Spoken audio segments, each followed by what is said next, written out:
Now let me see. Where did I put my favorite sandals? Excuse me, sir. Oh my goodness, you startled me. I need to talk to you for just a moment, sir. This really isn't a good time for me. I'm getting ready for a long trip. This won't take but a moment, sir. I'm from the fire department.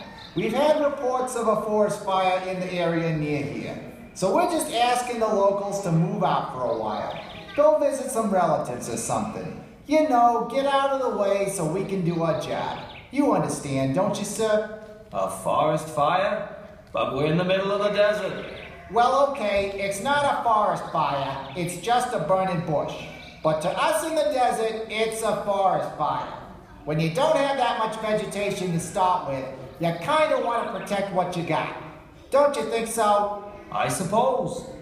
But you really have no reason to be concerned about that burning bush. Is that so? What's your name, sir? Moses. Moses, huh? Tell me, Mr. Moses, just what do you do for a living? Well, I'm a shepherd. I see, a shepherd.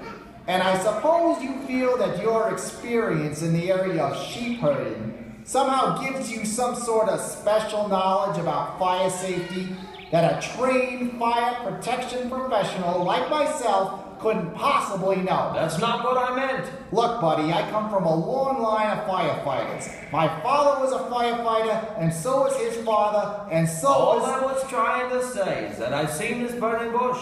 And believe me, it won't cause any harm. You saw this burning bush? Yes, I was watching my father-in-law's sheep when I came across it. Did you see any kids playing with torches in the area? The fire wasn't started by any man.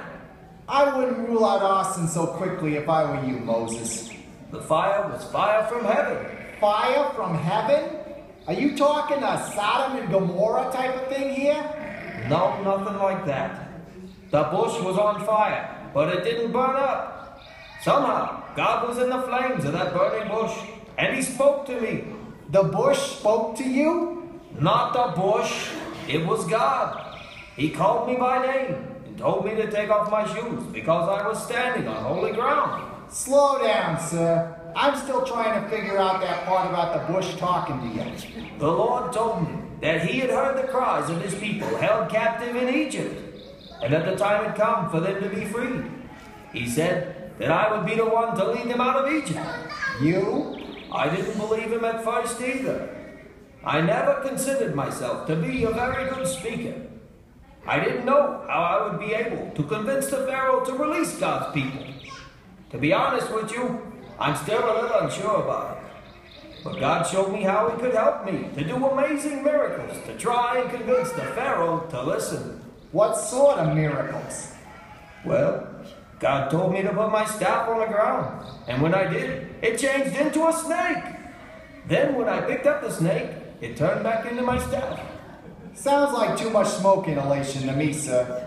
People have been known to hallucinate when around fire and smoke for too long. It wasn't a hallucination. It was the power of God. Yeah. So, is that the trip you're getting ready for? You're heading off to Egypt? Heading to Egypt to free God's people. God told me that my brother Aaron was already on the way to meet me there. He will help me speak to the Pharaoh. Is he a pyromaniac too? Look, I didn't set the bush on fire. God was speaking through that bush. Well, I hope your trip goes well and all, but you sound like trouble to me, Mr. Moses, if that is your real name. I'm going to be keeping an eye on you.